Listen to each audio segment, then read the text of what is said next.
قد یت نو ہوا، پھر اعظم مفردات دیکھا، نون ملا، اس کو ما کاف یت میں ضرب دینے سے قد کو نہ نون ہوا، اس کو قد یت نو کے نیچے لکھ کر تفریق کیا، والا حاضر قیاس۔ اور اگر آسانی چاہیں تو ارقام ہندیہ کی طرح بھی تقسیم کر سکتے ہیں، جس کی صورت ہوگی اس میں جدول بنانے کی زحمت نہ ہوگی، نہ مقسوم علیہ کو بار بار لکھنے کی دقت برداشت کرنی ہوگی۔ ارقام ہندیہ کی ضرب تقسیم کے لیے پہاڑا کافی ہے اور بہت ہی کارآمد شے ہے، اسی لیے لڑکوں کو پہاڑا یاد کرا دیا جاتا ہے جس میں ضرب اور تقسیم میں آسانی ہو۔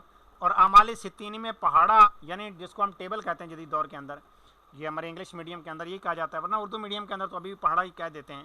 تو اگر یاد کیا جائے تو صرف 10 یا 20 تک کافی نہیں، بلکہ پورے 59 تک کا پہاڑا، اور وہ بھی اس کی ضرب دیں، اور اس کی ضرب 10 میں کافی نہیں بلکہ ہر ایک کا عدد کا پہاڑا 59 تک درکار ہے، یعنی 2 کا پہاڑا 59 تک، 3 کا پہاڑا وہ بھی 59 تک، 4 کا بھی 59 تک، پھر اسی طرح 59 کا پہاڑا بھی 59 تک۔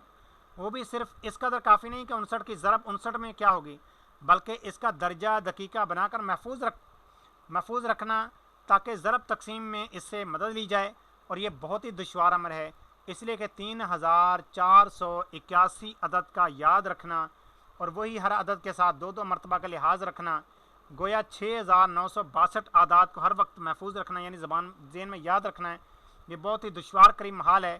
اس لیے اعلیٰ حضرت امام اہل سنت جامع المعقول والمنقول، فروع، اصول، مجدد، میات حاضرہ، صاحب حجت قاہرہ، شیخ الاسلام والمسلمین، سیدی و سندی و ذخری لیومی و عدی غدی، مولانا مولوی الحاج القاری شاہ محمد احمد رضا خان صاحب فاضل بریلوی قدسنا اللہ بسرۃ السوری والمعنوی نے میرے پڑھنے کے زمانہ میں ایک مکمل جدول ترتیب دے کر طبع فرمایا تھا۔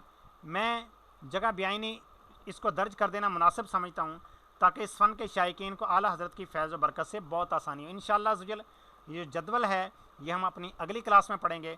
ابھی ٹھیک ہے حضور، پھر ابھی ہم اپنے درجے کا اختتام کرتے ہیں۔